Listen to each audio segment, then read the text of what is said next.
Hello everyone, welcome back to yet another Moonshire Monday. A very merry Moonshire Monday, I might add.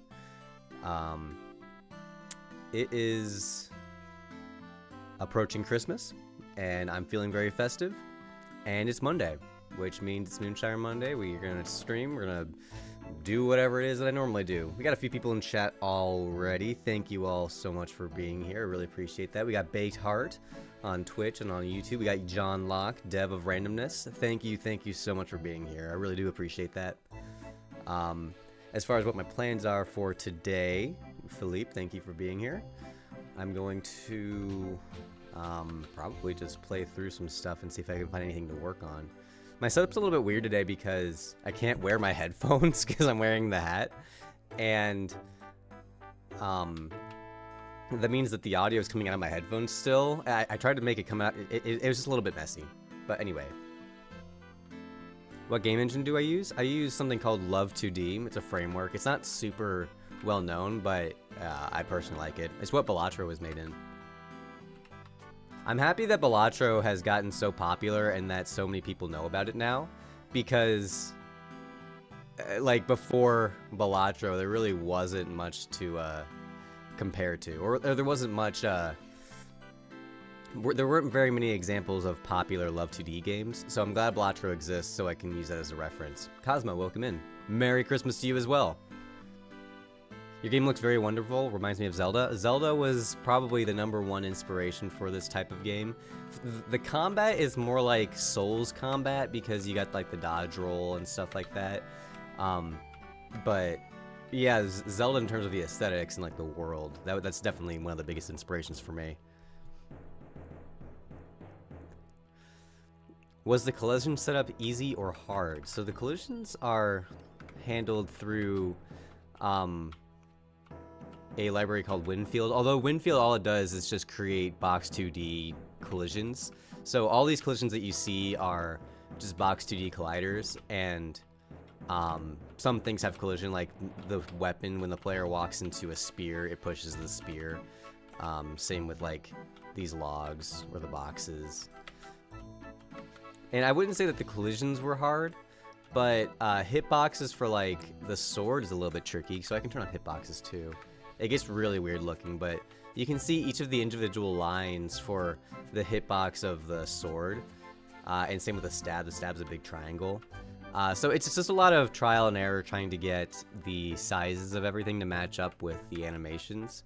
Nothing's perfect. I don't think that hitboxes and collisions need to be perfect, but they do need to be like functional, obviously. They need to relatively match what the hit is, like the sword. You can see each of the individual lines. They don't perfectly line up with the sword slash, but it's close enough. And also, it's a little bit lenient towards the player. Like, I think it's okay to make the hitboxes a little bit better in the player's favor, just because it feels better. Like, have you ever played a game where you hit something and then it missed, but visually it looked like it hit the thing? It feels so bad. It just feels so unfair when a hitbox doesn't connect when it looks like it should have.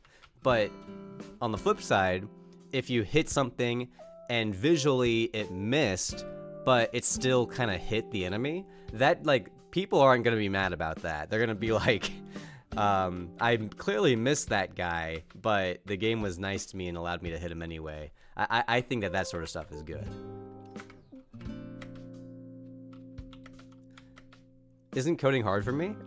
It was for a while, but like I have a lot of experience with coding at this point. I have a CS degree, and I worked in the software industry for 6-ish years. So I have a lot of experience professionally and with coding and stuff. So that part's not too big of a problem for me. I'm working on my own video game. Do you have any tips? Yeah, my tips for starting off. So if this is your first game, make your first game like an experiment. Make it like Pong or Space Invaders, something very easy. Don't try and make it like some big cool game, because it's your first game. It's gonna be a little bit rough. So my advice is always keep it really simple at first, because even something like Pong is pretty challenging to create if it's your first game ever. So it's a nice way to ease yourself into it. It's the same with like learning an instrument. You wouldn't like get some Beethoven sheet music and start playing that right away. Like, you have to work your way up to it, is what I'm saying. So go easy on yourself. This is a long process getting better at making games. I've been making games for a very, very long time. This YouTube channel actually is my second YouTube channel for game development. I have one from before this. And I'll share details on that soon because it's funny. Because all those videos were from when I was 12 and 13. So I was really young. These are from a long time ago. And it's just funny to see that back then I was still doing game development, but it was with like Game Maker and stuff. It was good content. It's similar to what I make still. Nothing wrong with making chess. Yeah, go for it. I think chess is a great idea because the rules are predefined. You don't have to spend time designing. You're spending time developing. And also you can keep the... Oh, another thing is leverage open source and... well, first, open source libraries. So if there's any open source libraries that you can use for your game, that makes things a lot easier. But also open source assets. So like sprites and... sounds and all that stuff. So a lot of my assets for my game come from itch.io. I'll pull up when I search for itch.io pixel art assets. So this is really how I find a lot of starting points for my game.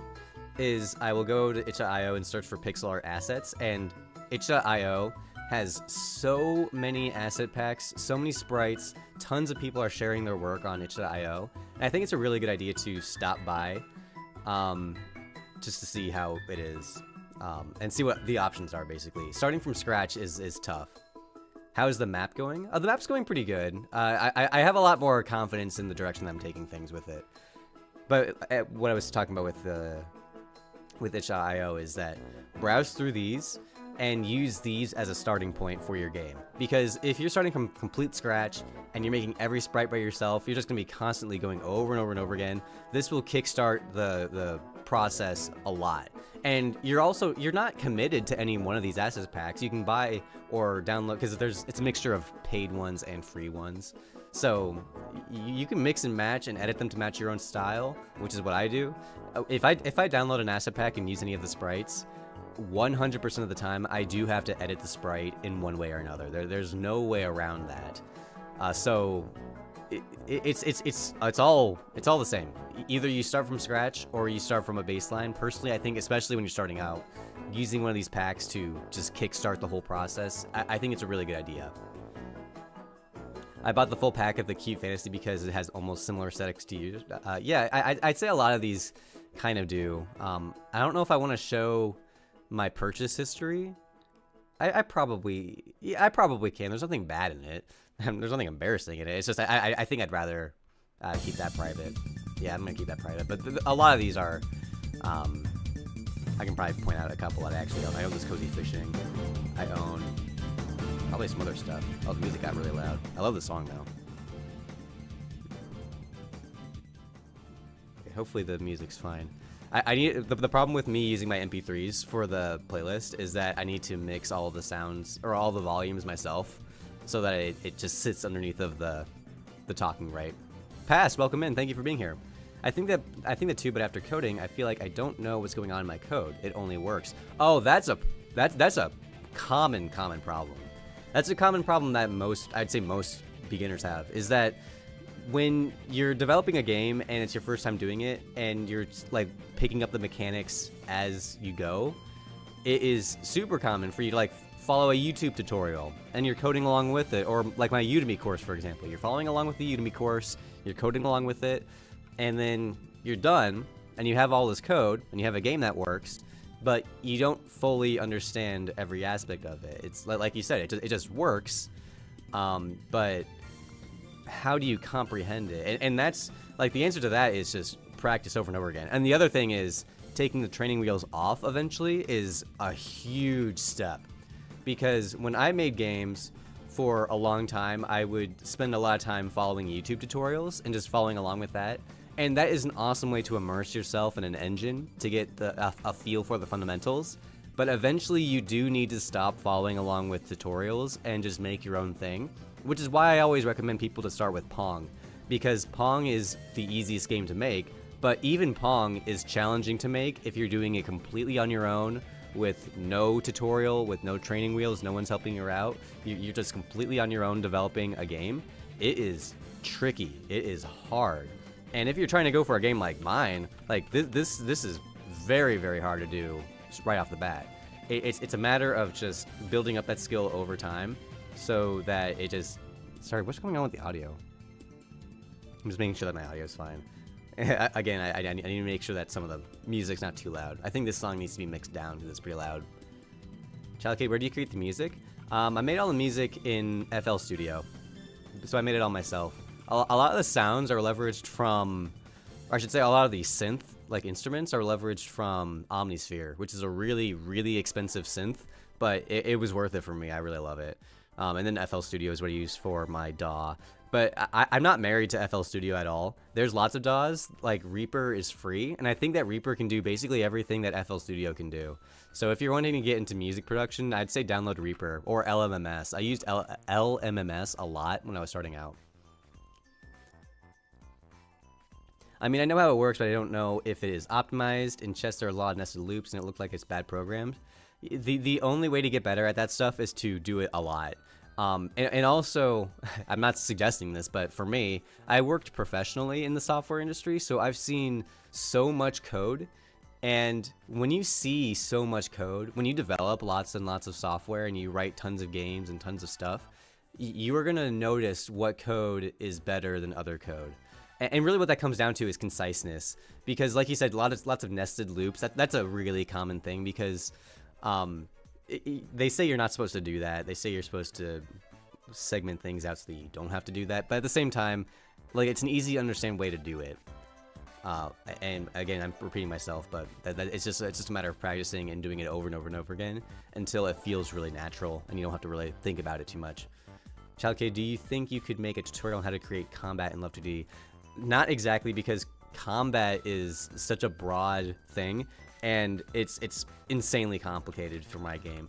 On the plus side, there is an open source version of this game on GitHub. It's called Legend of Lua. So if you search for Legend of Lua, you'll be able to find the open source version of an old version of this game, and I think that's a really good starting point for how the combat works. It's just the different states for the player, the sword slash, and how enemies take hits. There's a lot to it, but if you have the code in front of you, like, maybe you can read through it and get a feel for how it worked in my game. I can't figure out what I want my main character to look like. Oh my gosh, I struggled with that for so long. I mean, even if you look at some of my old videos, I'm gonna pull up my channel real quick. Sorry if my throat's a little bit scratchy. I am still sick. Believe it or not, I've been sick for approaching 2 weeks. It was Tuesday of the week before last, so on Tuesday it'll be 2 weeks. And I am still sick. It's unreal. So what I was gonna do is show how, like, my main character obviously looks like this right now. But he used to be like this white guy. He used to be this little white guy who is based off of an open source asset pack from ARM 1998. There's a really good open source asset pack on Open Game Art that influenced a lot of the style of this game, and that's what this main character originally looked like. And I changed it to the hooded character just because that's always an aesthetic that I've liked. I know it's kind of a cliche, really. I hope I get better soon. Thank you, appreciate that.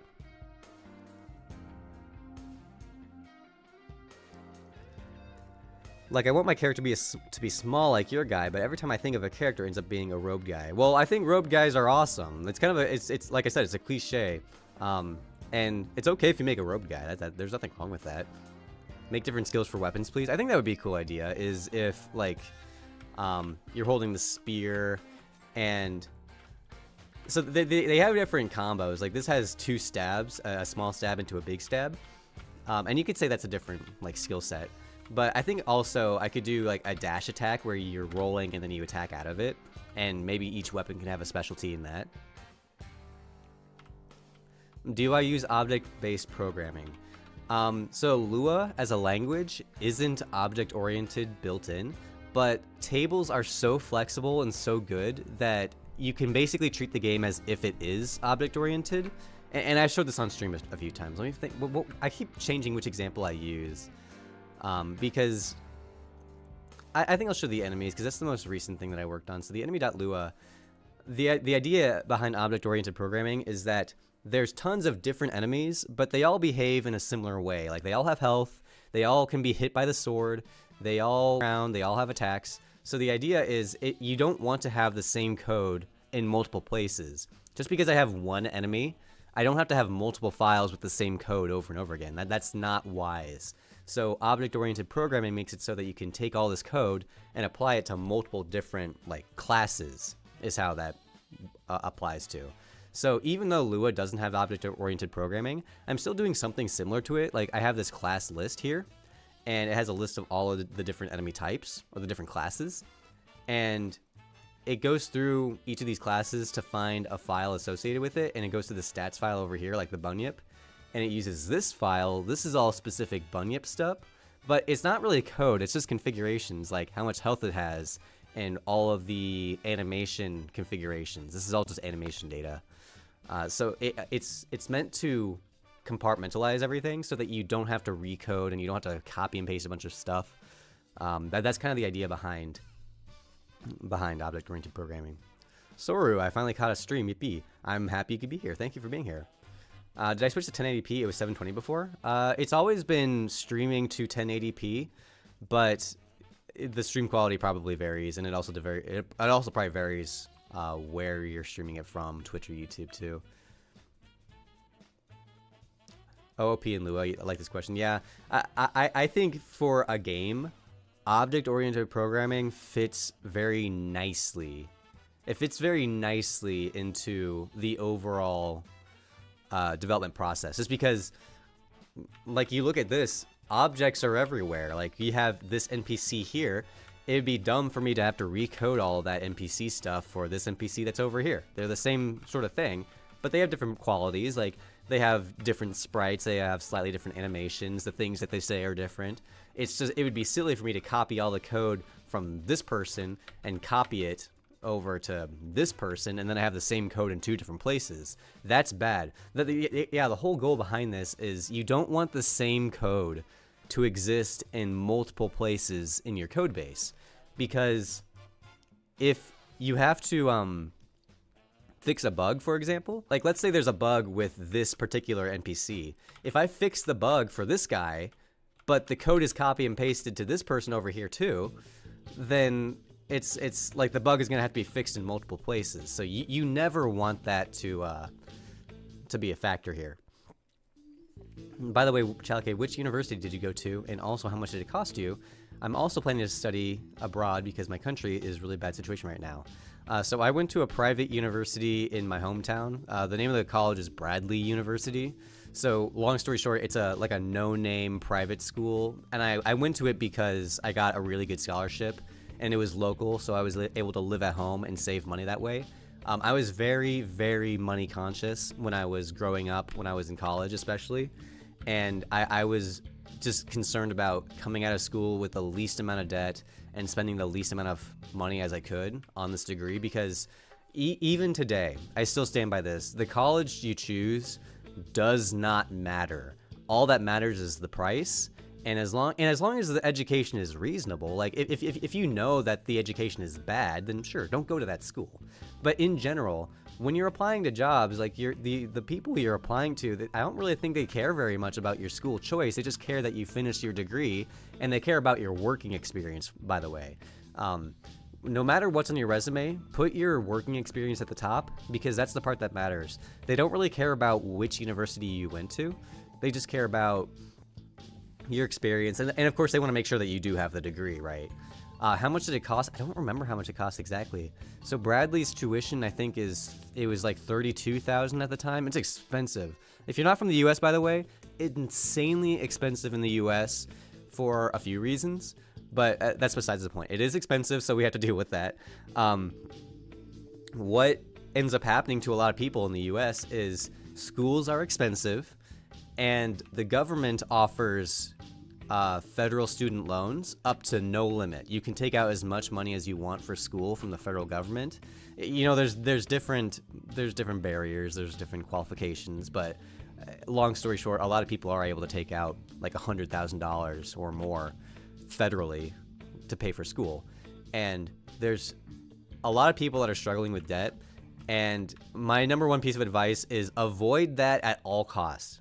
Even if it means delaying college for a year, do not get yourself in a situation where you graduate with a degree and have like $50,000 of student loan debt. That is absurd.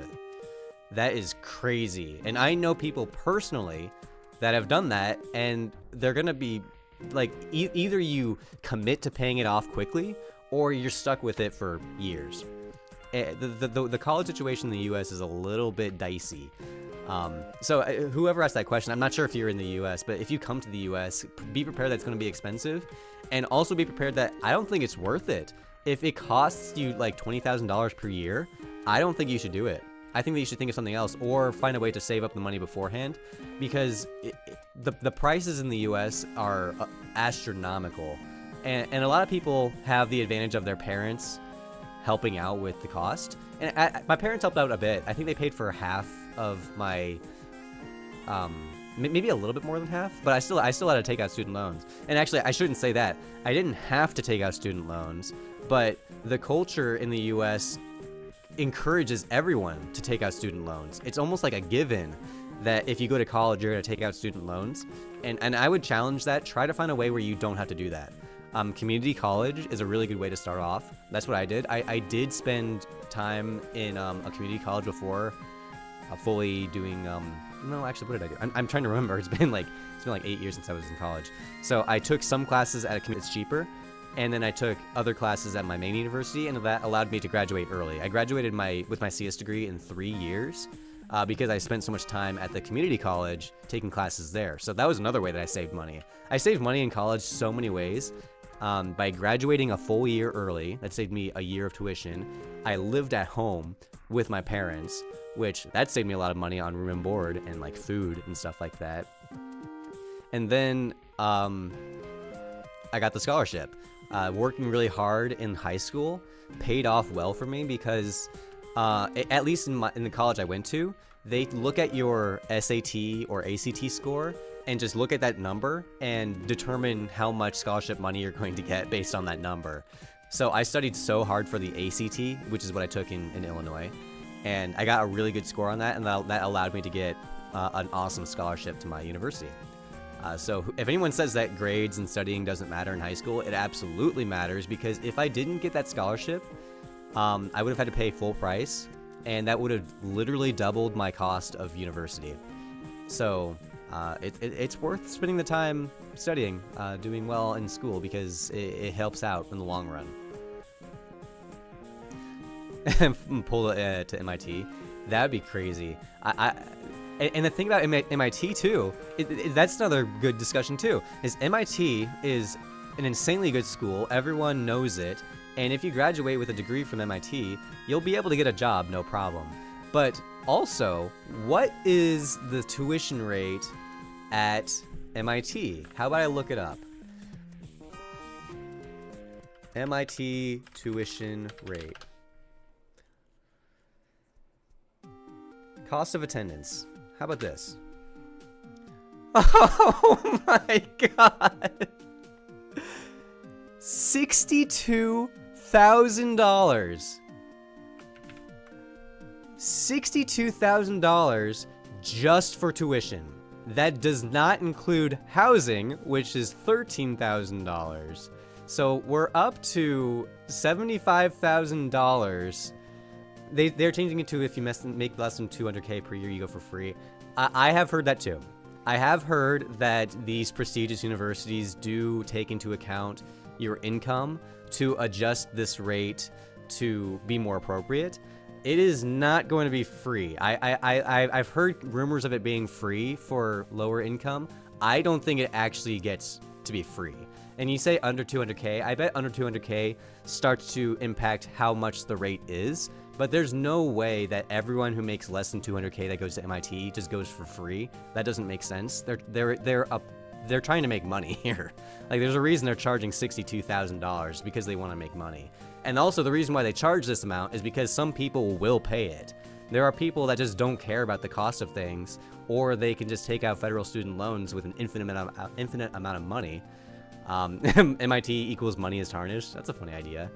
And the thing is, like, some people would also argue that even if you paid full price, if you paid the full $75,000 per year, that the prestige that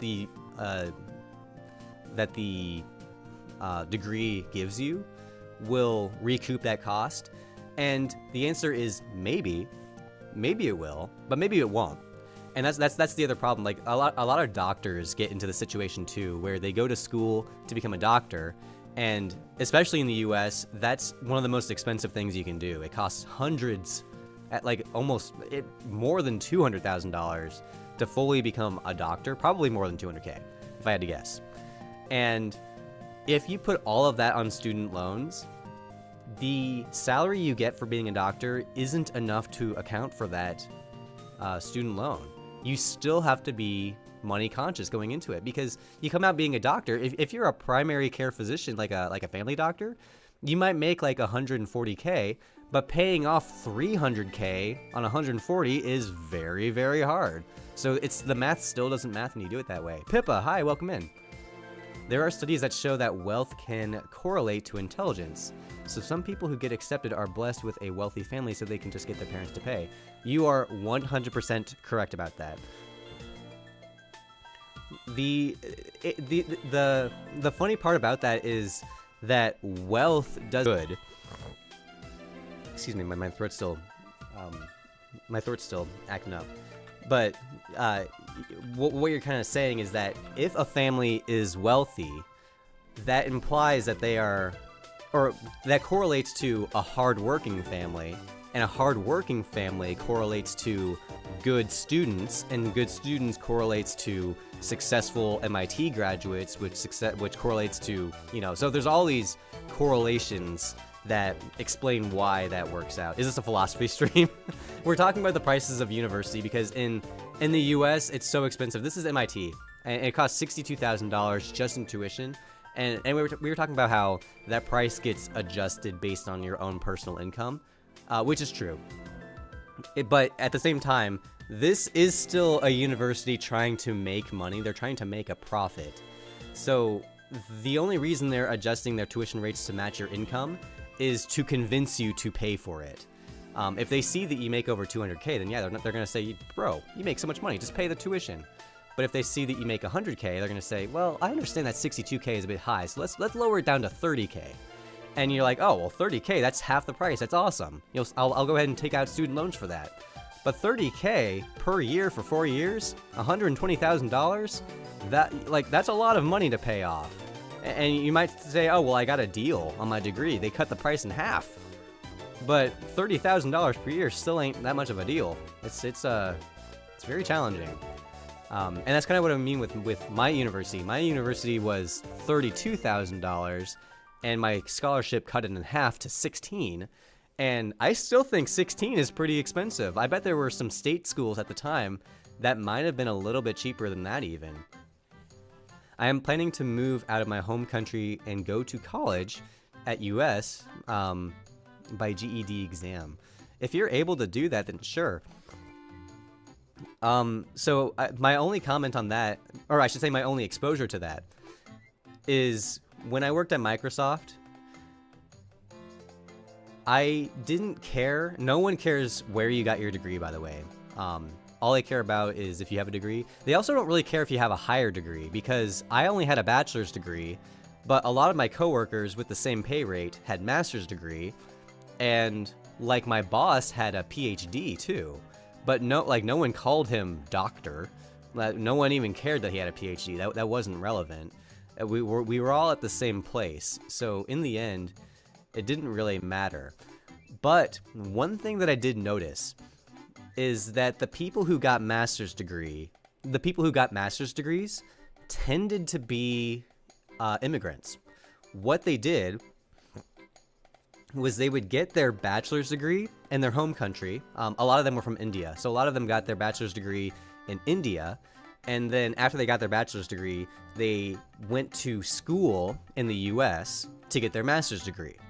So then they have a master's degree from a US university, and that allows them to apply for US jobs because in general, US employers care more about a US degree than like a degree from India. And I think that strategy is great. I think that strategy makes a lot of sense. And when I worked at Microsoft, a lot of people did exactly that. And I would say probably everyone who had a master's degree was an immigrant. I don't think I knew, well, first of all, I don't think I knew very many just like non-immigrants that worked there. Was Microsoft your first job? No, that was my second job. Or sorry, well, so I had an internship in college. Actually, I'll take a step back. When I was in high school, I worked at Dairy Queen. And bro, that was my favorite job. Dairy Queen was the bomb. I loved it so much. My second job was an internship for an engineering company. My third job was my first job out of college. So my first job out of college was, oh, it's public. I worked for Boeing. I worked there for a while, and then I worked for Microsoft. So that's the history of my working experience. Why no Moonshire? Well, I mean, we're kind of playing Moonshire, but also we were also talking about tuition and talking about degrees and stuff like that. AO Boeing engineer, yeah, I was. I worked on.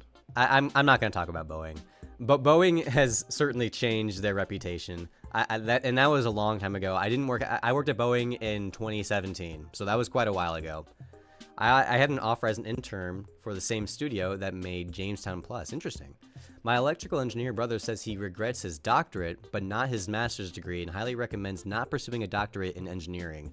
Personally, so if you want my personal opinion on what degrees to go for, so it just depends on what your philosophy on school is. Because I've known people that see school, like university, as a way to learn. And if you see it as a way to learn, then you should go for as much degrees as you want, because the more degrees you get, the more you're going to learn. However, I personally don't see college as a way to learn.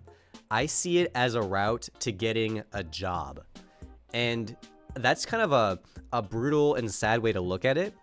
I understand that a lot of people don't like looking at college just as a route to getting a job, but I think that if you treat it that way, you will end up with more success.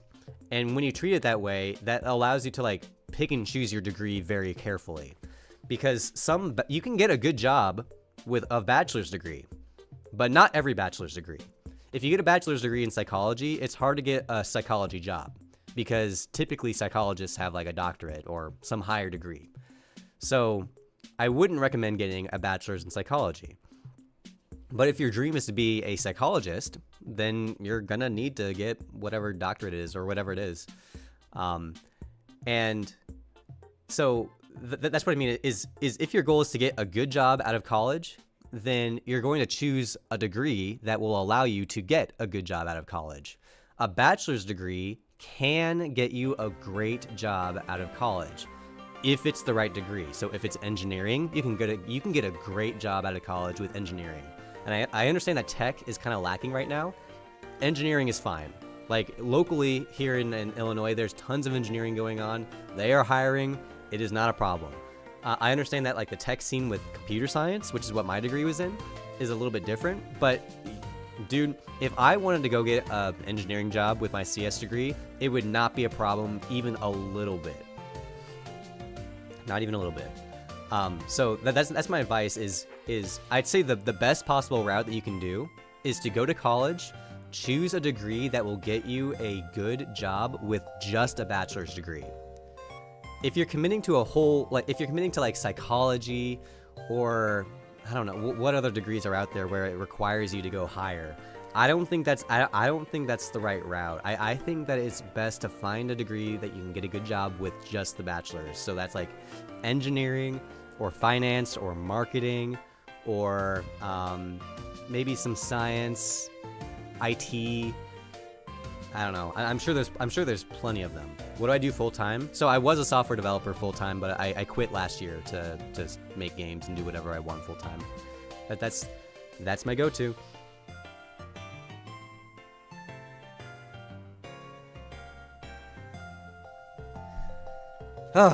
So that's my spiel on college. Oh, so to answer the person that was talking about immigration, I think that the path of doing bachelor's degree in your home country and then master's degree in the U.S. makes a lot of sense, because a master's degree only takes 2 years to do, whereas a bachelor's degree takes 4 years, and they're about the same price as far as I know. Quit from Microsoft? Yeah, I quit from Microsoft. You're going to study CS and mechanical engineering? That's fantastic. You will have no problems getting a job with that sort of combination. 10 million in debt for the future? Interesting. I hope not. I personally recommend Godot for an absolute beginner. Yeah, when choosing your engine or choosing your framework, whatever. Oh, what the heck?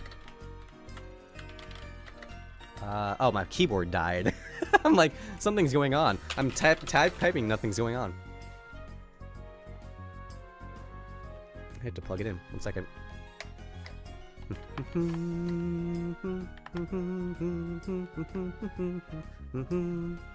Okay.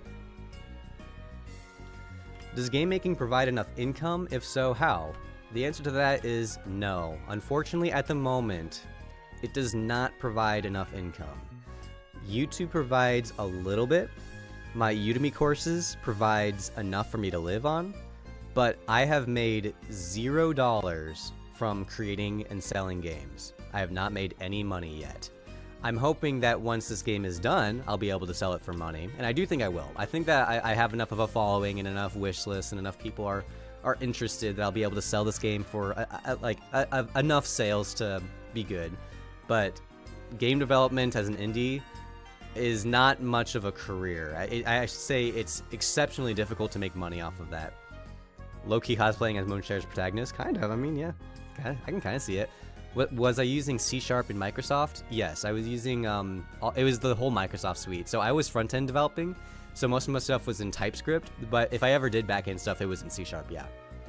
I've tried Love2D, but I can't find a lot of tutorials since I'm still a beginner. Yeah, it's a bit of an underappreciated, it's kind of, I shouldn't say it's new, it's definitely not new, but it's not particularly popular. There are not so many people using it that there's tons of tutorials, but there's enough content out there to get used to it, I guess. It's all a matter of practice, though. Oh, why Lua? Why Lua? It's just because when I was trying out all the different engines, this is the one that I liked the most. And Lua as a language, I think, is pretty good because I really like tables. Tables just work so awesome. You can make a table like this, local enemy, and then now you can give it a bunch of properties, but all it is just inserting these values into the table, and you can give like different functions to a table because its enemies is just a table. Oh, it's so cool. It's so cool. It's not much better as a AAA dev either. The industry is in a pretty rough spot right now. I have heard the same thing. I don't talk too much about like game development positions, like at a game development company, because I unfortunately I don't really know that industry very well. All I do know is that the industry has more people looking for jobs than there are jobs available. And when an industry is in that situation, and it's not going to get any better, it's only going to get worse. So since that's the case, I probably wouldn't recommend someone committing themselves to that industry alone. I would recommend, like, I'm not saying don't do that industry at all, but definitely don't get a degree in game development, because that forces you to stick to the game development industry, and the game, like you said, the game development industry is a bit rocky. But if you specialize in a skill like coding, if you get a CS degree, or if you're a graphic designer, or whatever, you can apply that. You can apply those skills to non-game development jobs. That's what I'm getting at, is build up skills that can be applied to a career that's not just game development. Because game development, like in terms of supporting yourself and making money, it's iffy. Excuse me. I know a YouTuber that made a lot of Lua tutorials. His name is Chalkid. You might have heard of him. He sounds like a loser. To be honest, I still think I have a bachelor's degree in the U.S. rather than my home country, due to my country being lagged behind in education. Well, yeah, sure. It just depends on what your home country is. If your home country doesn't have any reasonable options, then yeah. If you're able to transfer and go to school somewhere else, that makes sense. But my word of caution is that the US is insanely expensive when it comes to college. And if there's a way for you to reduce the amount of time that you spend in college, I think that's for the best. Which is why I'm saying, like, if you can get a bachelor's degree in your home country, do that. Or maybe a different country. I've heard rumors that someone in chat said Germany. I have heard that Germany has very open policies in terms of letting people in, and I bet that the colleges would be happy to have you. And having if that means if you got a German bachelor's degree, you'd be able to transfer over to like a U.S. university with that bachelor's degree, and then get your master's degree there. And I think overall that would probably be more affordable and more feasible too, than anything else. Also, are people just allowed to apply to other countries' universities and go there? Or at least in the U.S., I doubt it. I doubt it's possible for you to apply to a U.S. university from outside of the U.S. and then just go. I don't think that they'll let you do that. Maybe they do. I don't actually know how that works. And the cost of education is so low in Germany? Well, awesome. Yeah, exactly. That seemed like a cool option then. When I watched your tutorial on how to make an animation in Love 2D, I didn't understand how you found the pixel sizes for the spaces. So when I've looked for pixel sizes in any of the images, so all these sprite sheets and stuff, like they're just images. And if I pull up, like let's say I pull up the player sprite sheet, for example. Your question is, how do you find the pixel spaces? And personally, the way I find the pixel spaces is manually. It's by opening up this image and going in here and counting and saying, okay, there's one gap here, or I can see that this whole particular image, if you split it up into a grid, is 24 by 24, and yeah, so it's just, if you don't know, you kind of just have to manually count, really. And sometimes it's hard to tell. Like if I didn't have these grid lines here, if I turn the grid off, I don't want to turn it off, but if I turned it off, it would be hard to kind of tell, right? So that's kind of what I mean.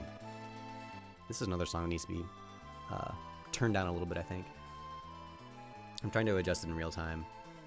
Also, I can hear the music, but I can only hear it out of my headphones, and then they're not on my ears, so it's kind of quiet.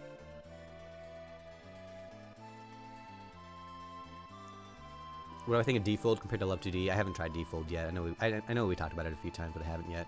I don't fully know, but I have conducted some research, and it is noticeably lower and more lenient. The cost of education, yeah, that makes sense. You have to get a student visa to attend in the U.S. if you are from the outside.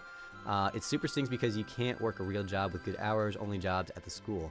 Oh, really? Man, so, I understand that immigration is very, very challenging when it comes to the U.S., that's frustrating because even if you do get the visa to go to school, you're saying that you don't have the rights to work in the U.S. That's frustrating. That'd be really annoying because it's so expensive already, and you don't have a job to help with that. That sounds really frustrating. I'm sorry that's how it works. You have to get jobs at the school. Yeah, I guess that kind of makes sense. I see it both ways because like.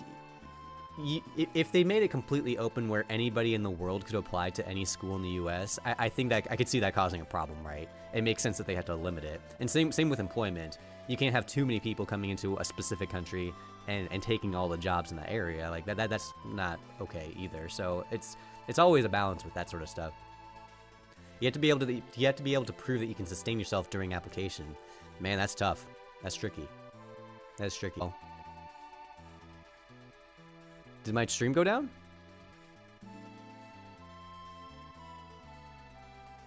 I think my stream went down. Are we back yet?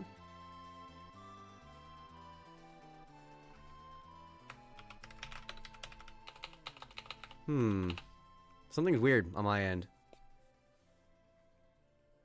I'm back? Okay. Okay, yeah, I'm back.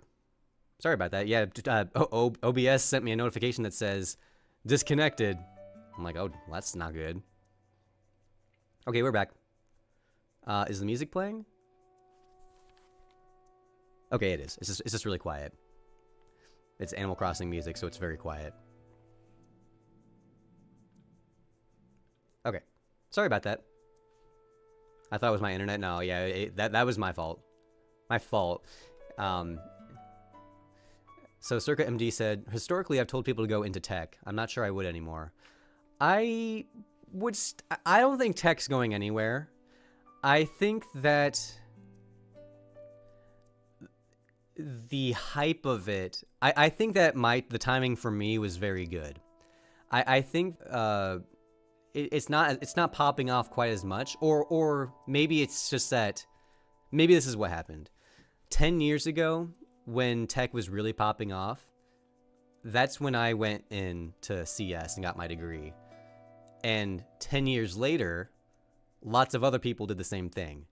And now maybe we're at the point where there's more people with those skills, with those tech degrees, than there are positions compared to what they were 10 years ago.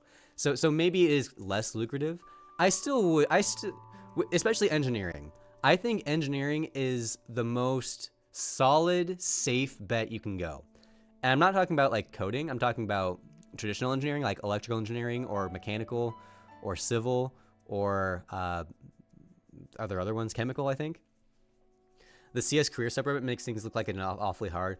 Dude, if you're on the CS career questions subreddit, you need to get off, because so I was a big fan of that subreddit when I was in college, or not when I was right out of college. And the CS career questions subreddit is, I wouldn't say it's toxic, but it's just a doomer subreddit.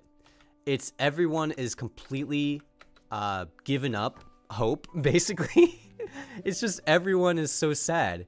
I'm not on it, but it pops up on my feed occasionally. Yeah, it's same with me. I still look at it, even though I'm not in CS careers anymore. But I still look at it, and it's just shocking how doomy it is, how sad everyone is, and how hopeless everyone seems. And that is that it's infectious. And I know that because when I was really active in that subreddit, when I was looking for my job at Microsoft, it rubbed off on me. Even at IBM for a decade, nice, very cool. And it's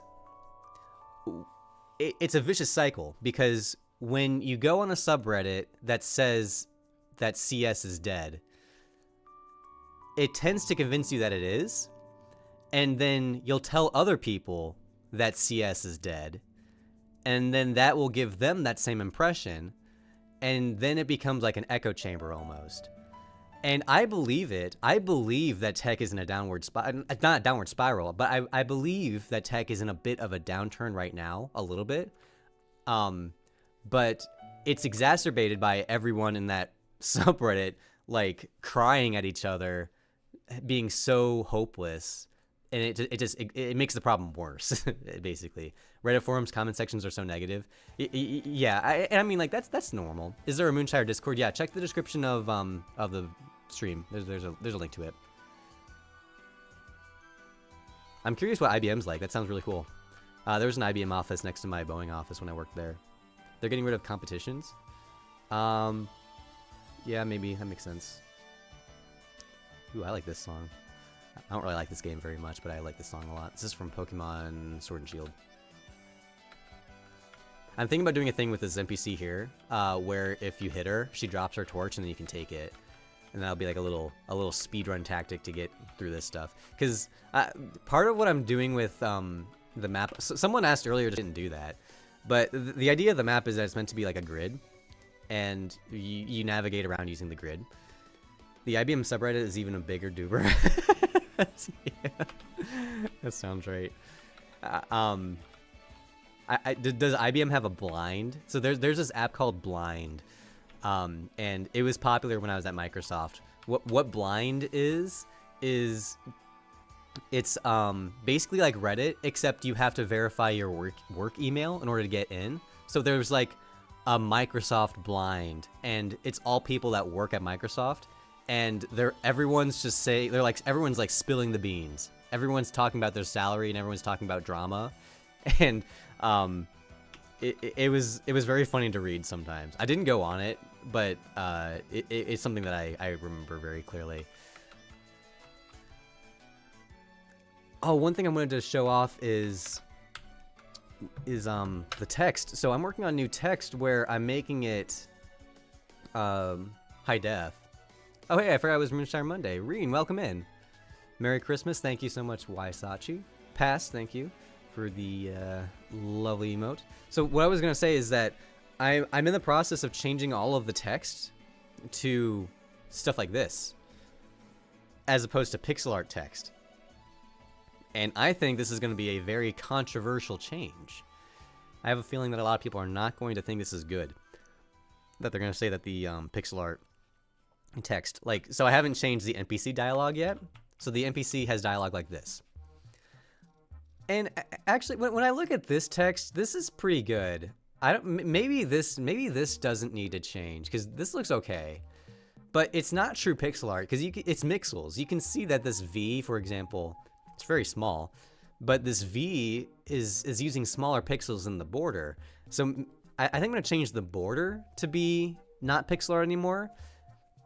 Maybe I should change the text here. I'm not sure, but there's pros and cons of doing it because Merry Christmas, Child Cage. Thank you. So the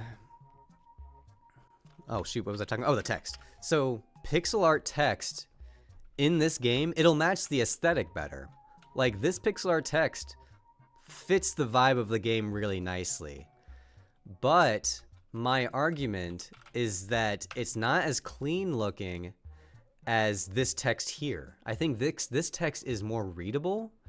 And if everything was high fidelity like this, I personally think that would be a better experience for people. But and like this main menu too, like this used to be this logo used to be pixelated and this text here used to be pixelated, and on all the credits was pixelated. This was particularly bad. But I keep both as an option. Yeah, that's so I always appreciate that suggestion to put it in the settings to change it back and forth. But in the end, I need to decide on one of them to at least be the default. Hi, Chalcade. May I have your opinion about ECS and Lua? ECS. ECS. ECS. ECS. What does ECS mean? Entity Component System. Entity Component System. Okay. So I don't specifically use something that counts as an entity component system. I don't know specifically what that entails. However, I imagine it's similar to what I'm actually doing. So spawn enemy, for example, fight something. Yeah, I'll show something when I talked about this. I think the idea behind an entity component system is that certain objects will be in different states, and that allows them to do different things. So if I go in my game and I go here and let's teleport to surface D2 and let's walk over and do a fight like someone said. An entity component system is helpful for a situation like this. So for example, when this fight starts, we'll see that the enemy, oh shoot, I already killed this enemy. Okay, let's go to a different one. What I was going to say is that the enemy can be in multiple different states. So maybe the enemy is in an idle state where it's not attacking the player. Or maybe it's in an intro state. Like when I start this fight, there's an intro state where it's jumping out. There's that state, and now it's in the moving state. It's attacking. So there's all kinds of stuff like that where it just has multiple different states for the multiple different like parts of the, like whatever it's up to. Oh, hopefully you can't. I wonder if you can hear the truck that's outside. It's really loud. Ow! I knocked myself into the fire. The combat in this game's fun. I actually think it's pretty good. There's some little things that I want to tweak. Or I shouldn't. It's that there's little details of the fight that I think I need to improve on. Like, for example, I'll see if I can show this. I'm going to restart the fight to show that too. How do you handle scene transitions with animations in Lua? It would be the same in any language, but what I was going to say is that one problem I have with the combat is like you can attack in any direction. So if I can attack like at a very precise angle, and that's good and bad. But it's bad because it leads to me barely missing enemies sometimes. So like, look at this. I'm like, I'd be so annoyed if I was trying to hit this enemy, but then I stab it like that. Like, look how close it gets. It gets so close, but the hitbox isn't overlapping with it. So something I'm thinking about doing is that if a stab like this happens, I'm thinking about manually turning the player's angle so that it actually goes specifically towards the enemy that I'm aiming for. Is there any way for multiplayer? Not at the moment, but I am working on it, and I got one of the biggest, hardest steps of it taken care of. So with multiplayer, especially online, you have to connect 2 clients together, and that's really challenging because I'll say one of the biggest challenges is security. It's hard to securely connect 2 clients together. But with Steam, they offer a relay service for free, anyone that's hosting their game on Steam, and I can use those relays to connect 2 clients together, and I did that. I don't have it up and running right now, but I do have a UI in here where you can invite a friend or join a friend's game. It pulls up your Steam friends list, and it allows you to like pick someone and send an invite, and it actually does send it through Steam. It sends them a notification, and then that person can click on the notification, it pops up the game, and it should be able to like join the session immediately. So I got that aspect of it working, which is awesome. But then I have the second part of it, which is actually making the two clients interact with each other in a meaningful way. Because just because 2 clients are connected, that doesn't mean that you can like see each other. I now need to program the game to account for multiple players and having them kind of like interact and have the same stuff on their screens. It's a really tricky aspect. I'll be able to get to that in the next few months, but not for now. Maybe local. Yeah, I would like to do local co-op as well. That's what this 2-player co-op would be. And that's probably more easy, but I'm going to wait until I do the online stuff too, because I'll be doing them both at the same time, basically. So basically aim assist, yeah, that's what I'm talking about. That little tweak to the combat would be awesome. Yeah, I think so too. And that's the thing about a combat system is that there's so many very minor specific aspects that make it feel a little bit better.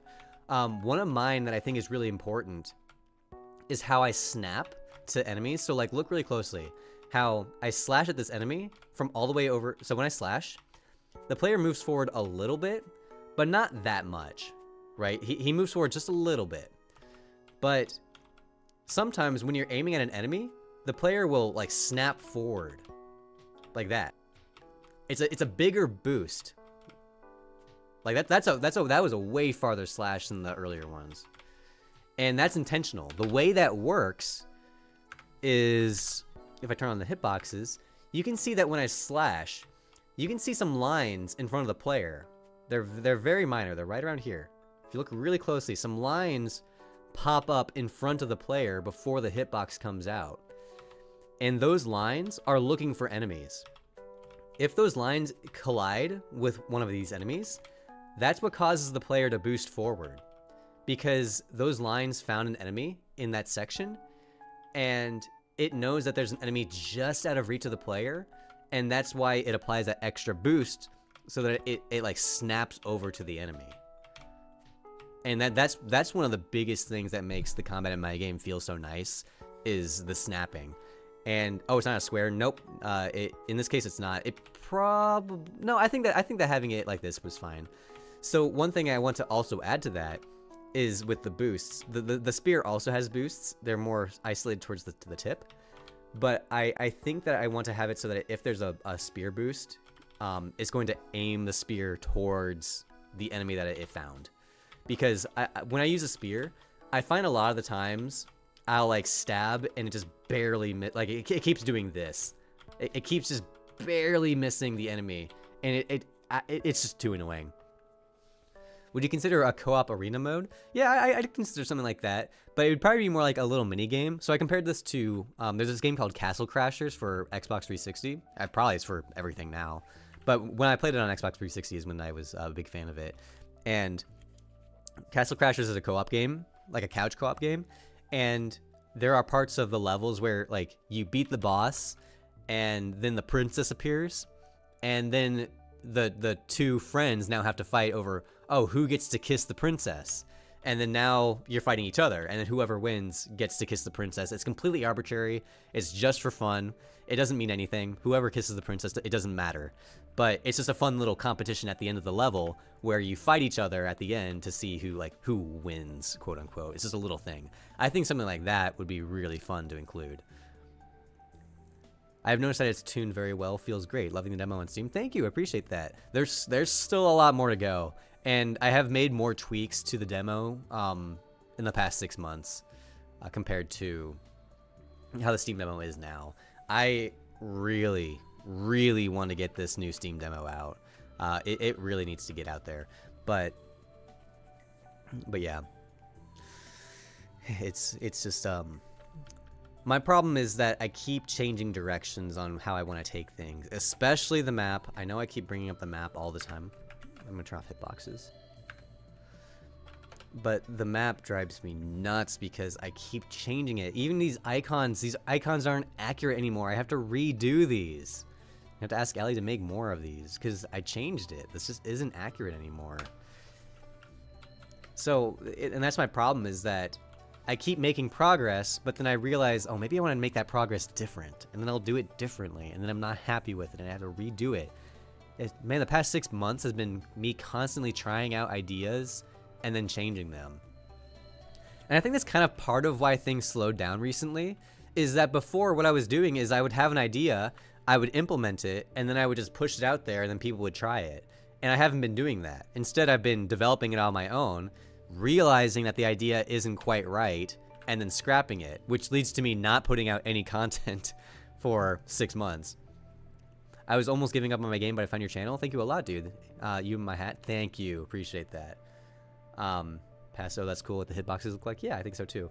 I love showing off the hitboxes. They're a little weird at times. And like you see these lines and yeah, at times it looks a little bit strange. Oh, especially this. This is super obnoxious. I need to figure out how to cancel those out.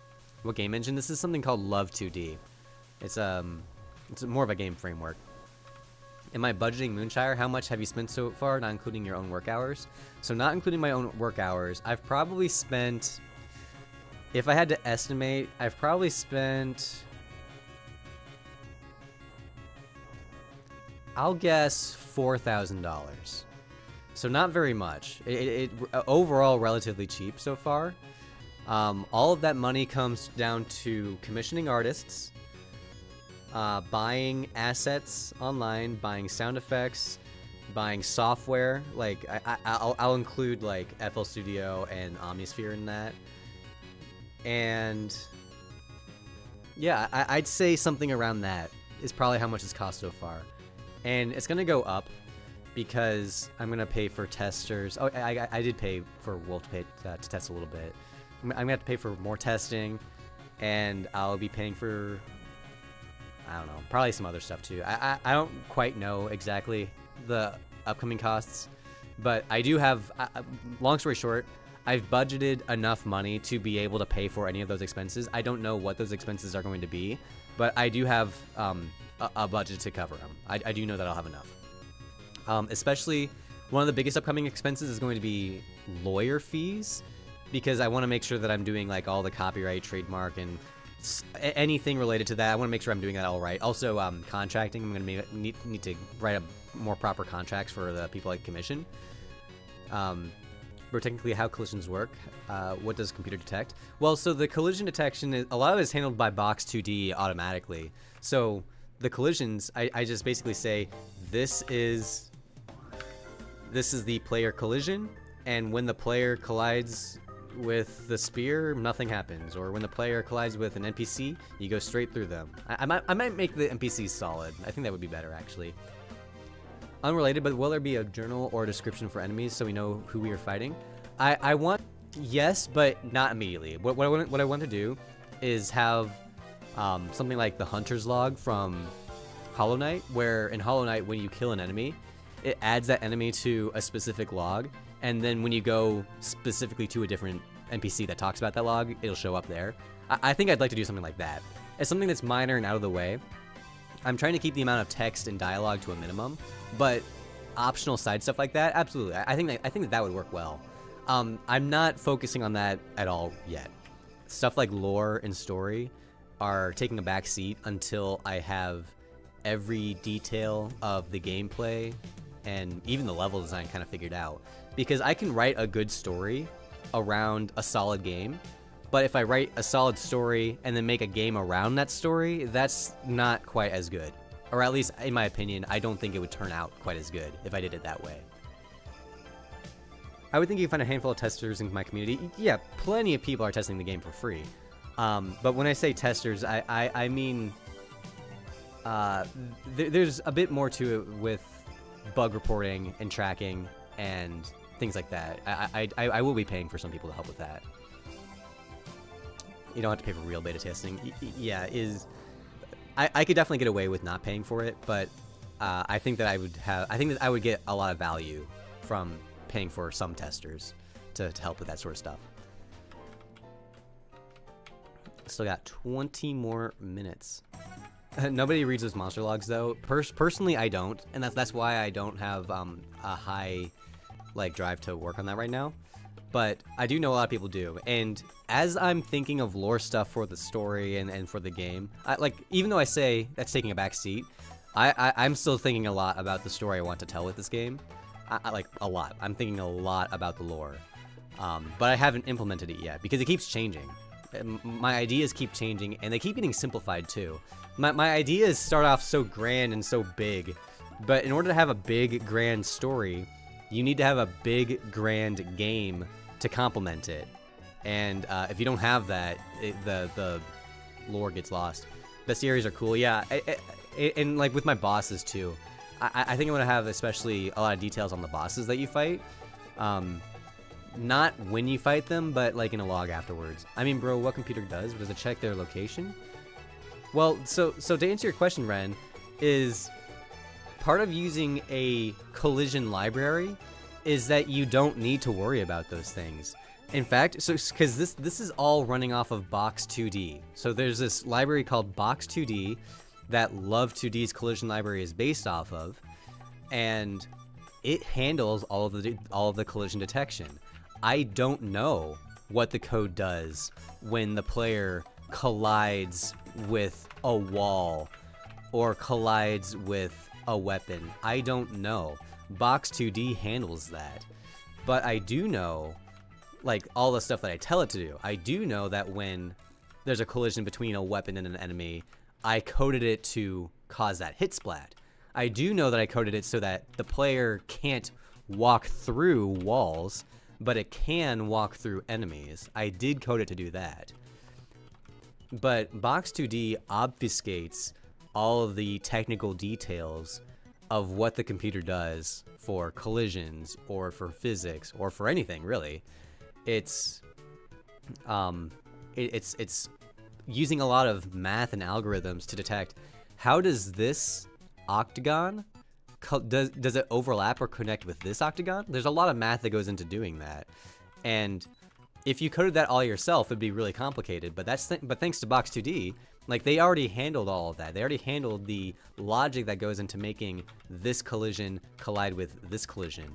It's already figured out, and so that's kind of a lame answer to your question, but it is the truth. Is that something as complicated as physics and collisions tends to get obfuscated by the library itself because you just don't really need to have any more detail in that, I guess. May I ask why you exclude the head from the hitbox? Wouldn't it be weird if your attacks don't connect? That's a perspective thing. So the reason why is because let's look at one of these trees over here, for example. So let's find a better tree. Come on. I want to find a better tree to use this as an example. How about this tree? Okay, so here's what I mean for why the collisions are only on the body and not the head. It's because things are tall. It's a perspective thing. The head itself is in the game above where your body is. So the body is where you would actually get hit if an enemy slashed at you.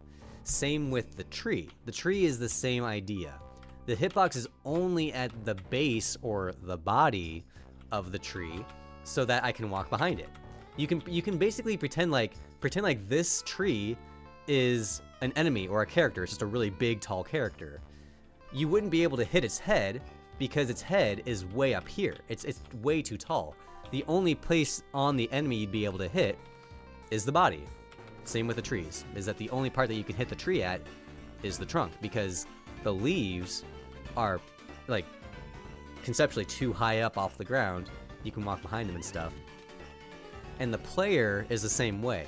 It's like, imagine if I walk up to the tree and as soon as my head touched the tree, like, imagine if this is where the player had to stop. But instead, the hitbox is only at the body so that the player can walk all the way up here.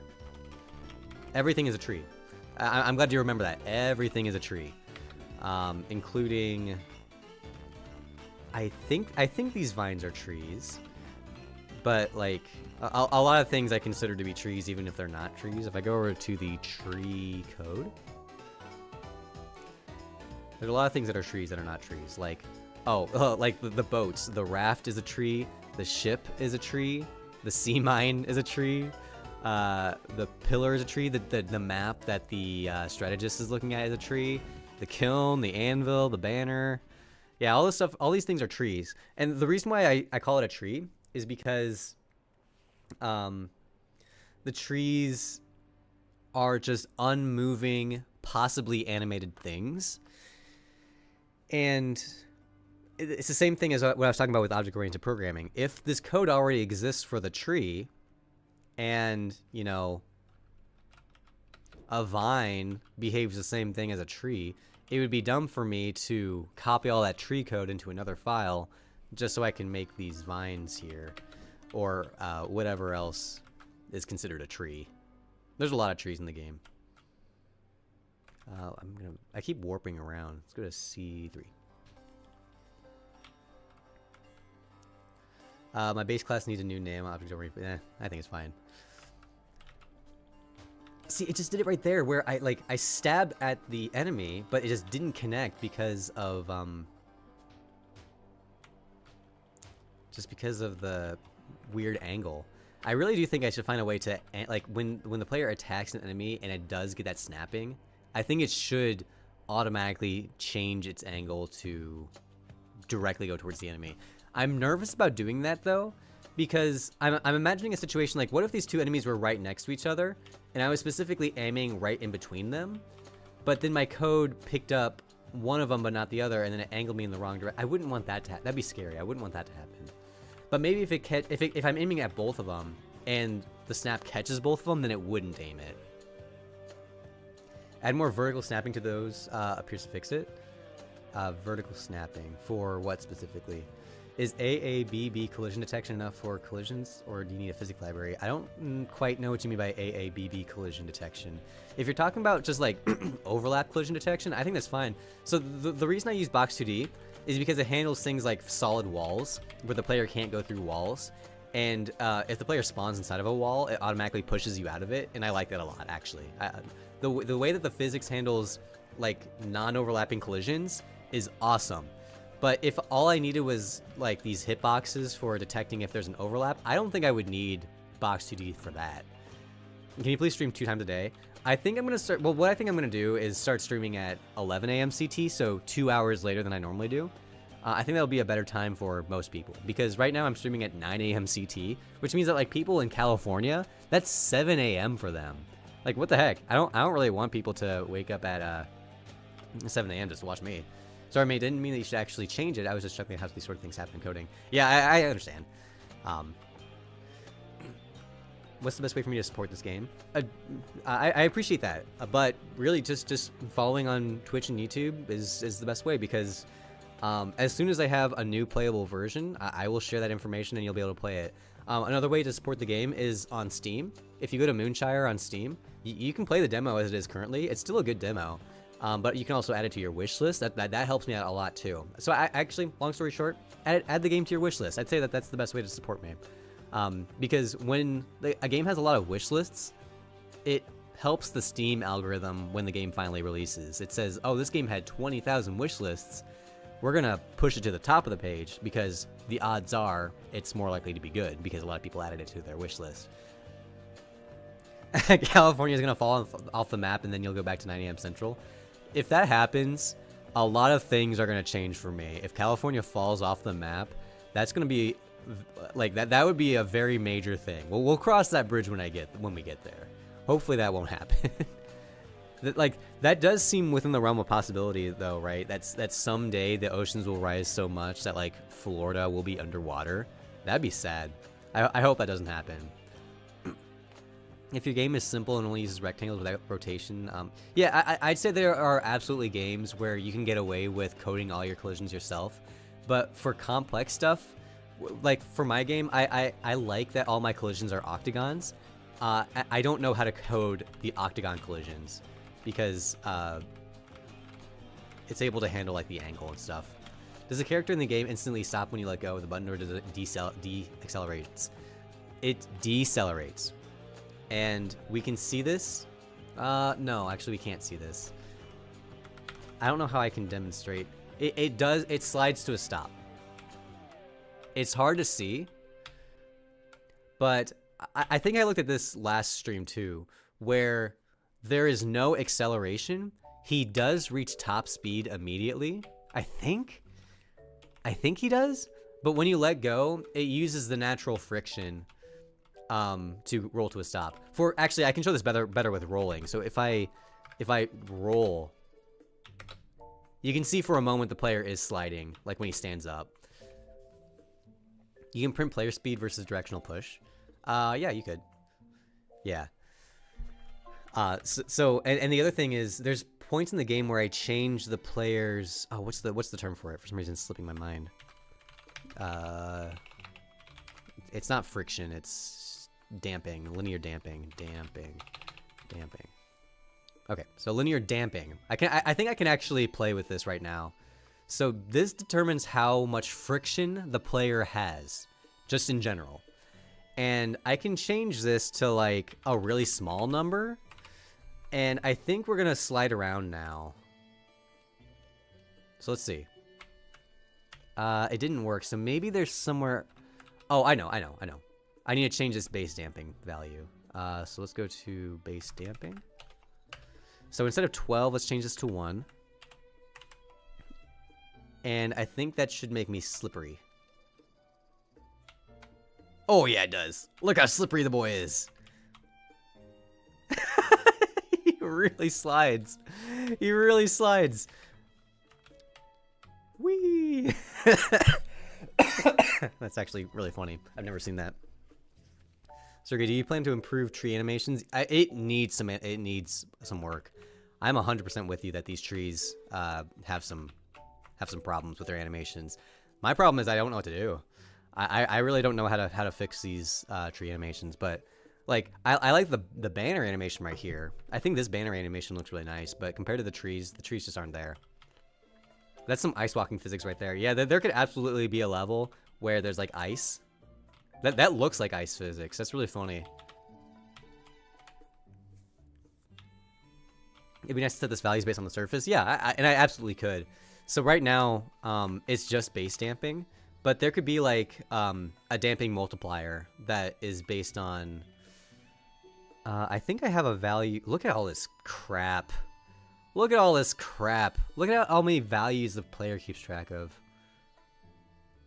That is so stupid. That is so much stuff. We're still not even at the end. Oh, this is all old stuff. I should remove all this. Man, that is so much junk.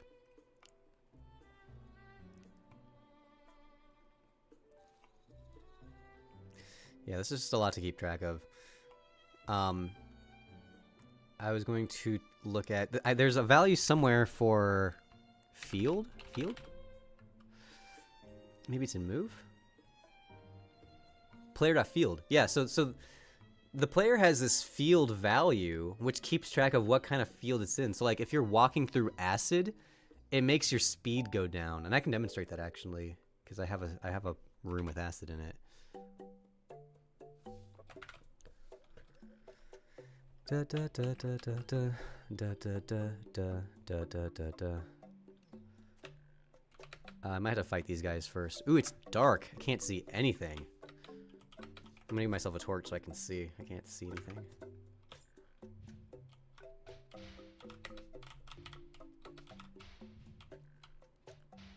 But all this, like this river here to the side is not water, it's acid. There we go. And when you win it makes a little bridge. So over here is the water, and you can swim in the water, but over here is acid, and I made it so that you can go in the acid. Oh wait. Okay, now you can go in the acid. But it like slows you down really slow. Looks like I forgot to add acid over here. Let's go back over to that. Oh, I know. Oh no, I see. I need to move this. I need to move this. At the moment, there's a bug where only one field can be triggered at a time, and it's been causing problems. I need to fix that bug. Okay, that's what I need to do. Like that. That'll fix that. So now I think if I leave and come back, it'll actually fix itself.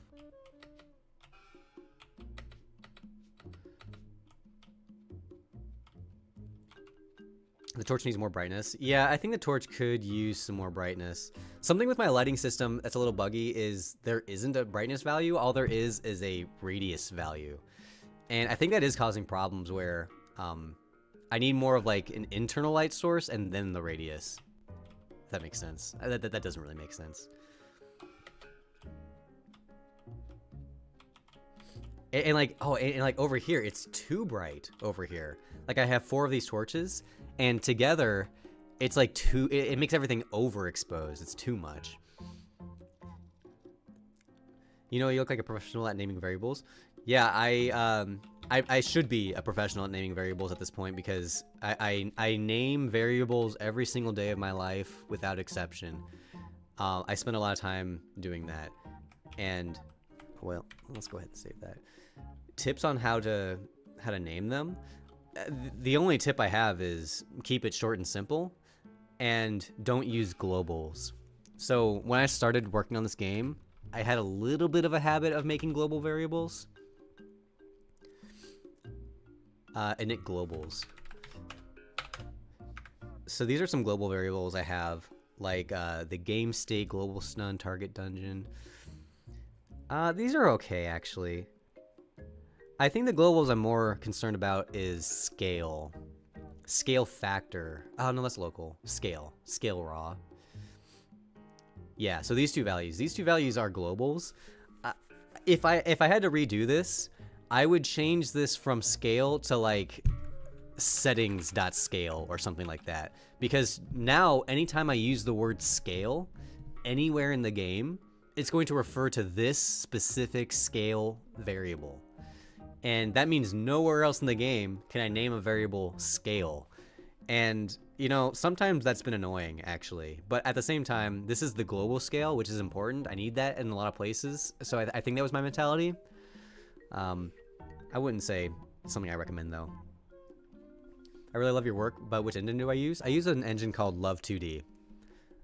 Dude, I used to love global variables. You can just call it wherever you are.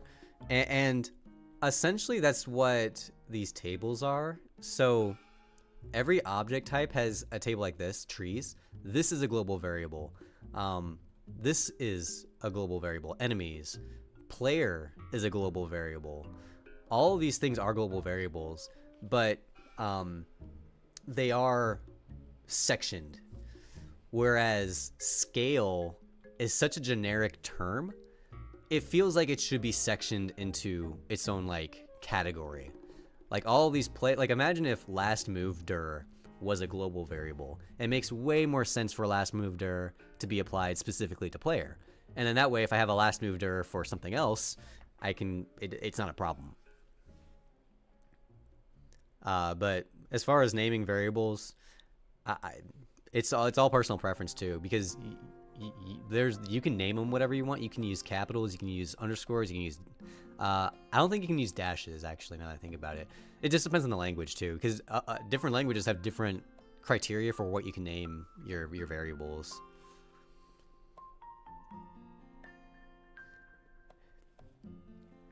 I guess the other thing is that ideally too is you need to be able to look at the variable name and be able to tell what it's actually trying to accomplish. Cam off X, cam off Y. That makes sense. It's just how much the camera is offset from the player. Cutscene X, cutscene Y. I actually don't know what this means. Oh, that's the destination. It's a destination for player walk, I think. Color immune. Yeah, item get tut. I don't remember what that's used for. Stabbing? Stabbing? Yeah, a lot of these are old too. Because the player used to not be able to pick up weapons. You used to just have the sword and that was it.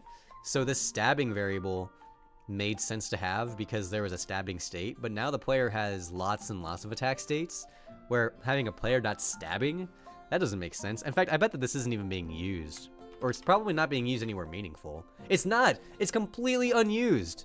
It's completely unused. I can just delete this and it's doing nothing. That's what I mean. That's what I mean. Is that there's so much crap in this game because I've been working on it for like 4 or 5 years. It's ridiculous. I run into that a lot where I come across something that I worked on 4 years ago and I'm like, oh, I haven't used that for 4 years. Let's just get rid of it. You made the code, you forgot what it does. Normally I don't, but when it's something I wrote years and years ago, yes, I do forget some of the things I wrote that long ago.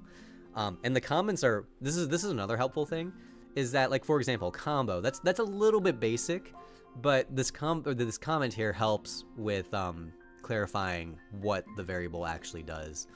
And you can see I have lots of comments because there's lots of little notes. Simple cam. I don't know what this is. I legitimately don't know what simple cam is. I'm using it in 2 places here. Okay. It's used for the death launch. It's kind of a weird thing, but I guess it's okay. All that simple cam does is it makes it so that in cam.lua, it overrides everything else and just puts the camera on the player. I guess that's okay. It's a little weird, but I guess it's okay. How to start game dev? So every engine is free. So download Unity or Godot or GameMaker. I think GameMaker is a really good one for beginners. Download GameMaker and look up a tutorial on how to use GameMaker and follow along. And then just make little games. And I say little games. I'm talking about like Pong and Space Invaders. Make really, really simple stuff. Don't be like a piano player that their first song they ever play is Beethoven Symphony No. 2. Like, let's keep it simple at first. Start with hot cross buns and work yourself up to Beethoven. And on that note, I think that we are at the end of the stream. Oh, Marinzen, bro, what if make variables in different language? I mean, different languages in English. So that's a funny question. On stream maybe a few months ago, we talked about that exact same thing. I was asking, do people in different languages like write their code in different languages? So like if I spoke French, do I write all my code in French or do I use English? And the answer in general is you use English, just because it's more standardized. But actually, let me take a step back. If all of the code is in the same language, that's okay. If some of the code is in English and some of it is in French, that's not okay. I would keep it consistent, all the same language. So if you're using Lua, Lua is based in English, so you should probably name all your variables in English as well. It would not be very approachable if you named all of your, if all the code was in English, but then all your variables were in French. That would be, I would not like that, because then you can't work with other people outside of French and English speakers. I think it's more of a standardized things. But I imagine that like in Asia, where all of the language is in the same like Mandarin, for example, I bet there's coding languages that are in Mandarin. I bet that exists. What is the best way to keep track of everything when there's so many attributes? Oh, there's no good way. Sorry. There's no good way. All of this is in my head. The only way I'm able to keep track of this is I can look at sword hitbox timer, and I can realize that I'm not using this anymore, actually. I'm pretty sure this is not being used. Okay, so I define it here. It's not being used. It's being used nowhere. This is completely unused. Sword hitbox timer. Completely unused. It counts down. but it does nothing. So, man, what a joke. I hope that answers your question, is that even I can't keep track of them, because clearly I keep forgetting about crappy things. Tiny timer? I don't know what this is. What is this? It's also not being used. This is completely unused timer. It's doing nothing. What in the world? This is insane. So stupid. Man. See, that's what I mean. Oh, I'm French? No, I am not French. I used French as an example. I just write my code in ancient Egyptian. Must be easier. Yeah, it's all hieroglyphics. That's funny. I've made games like Flappy Bird Snake platformer, but without a game engine. I use Pygame for that. I think Pygame's great. Pygame in particular is really similar to Love 2D because Lua and Python are really similar, and they're both frameworks. So I think that if you're making a game in Pygame, it would end up being a similar process to what it's like in Love 2D. Sorry for not being here as much. I'm unpacking after moving. Thank you for being here. Appreciate that. No worries at all. Also, I was talking about how I think I'm gonna move the stream to 11 a.m. CT, so 2 hours later.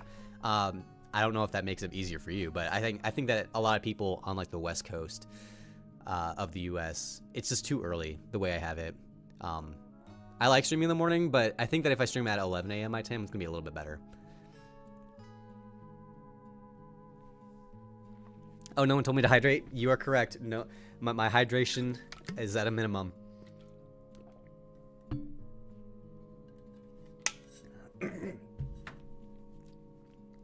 But I appreciate y'all for being here. We are at the end of the stream. I am, it's past 10:30 actually, so I am a little bit late, which is not a problem. But thank you all so much for being here. It was an awesome stream. I had a lot of fun this stream. This was a really good conversation. We talked about a lot of different things. But I will be back next week, probably the same time. But once the new year hits, that's when I think I will be changing to new times. I also think I'm going to be taking things a little bit more seriously in the new year. I want to get back to making videos. Things have been so slow with me focusing on the game so much. I want to get back to making more content. I'll put an updated time placement today at the same time. Thanks for the stream. Thank you for showing up. I do appreciate that. Thank you. How did I create the bounce effect when you hit an enemy? Bounce effect when I hit an enemy. How about the bounce effect when I hit a weapon? It's kind of the same thing. All it is it's a tween that makes it like bounce up and down. And if I go to like the weapon, there's a, or maybe it's bounce. Yeah, bounce Y. I have a specific variable specifically for bouncing, and all it does is it tweens this value up and down. So we flux it to the height and then back down to 0. And that's the way that the bounce works. That's gonna put an end to the stream. I am ready to go. I am hungry. I end at 10:30 because that's when I get hungry. Just gonna keep going. Yeah, I know. I get sidetracked. That's my problem. I keep reading chat and then I get interested in something that someone says and then I talk about it. So that's just the way it goes. I'm done for the day. Thank you all so much for being here. I will be back next week for another Moonshire Monday. Merry Christmas, everyone. Bye.